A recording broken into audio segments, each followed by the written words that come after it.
رسول اللہ صلی اللہ علیہ وآلہ وسلم نے فرمایا، بھوک اور جھوٹ کو اکٹھا نہ کرو۔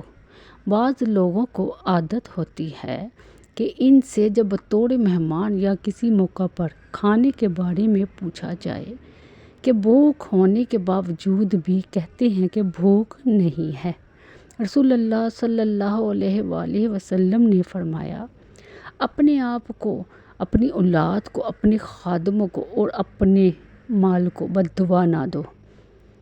ایسا نہ ہو کہ وہ گھڑی قبولیت کی ہو اور تمہاری دعا قبول ہو جائے۔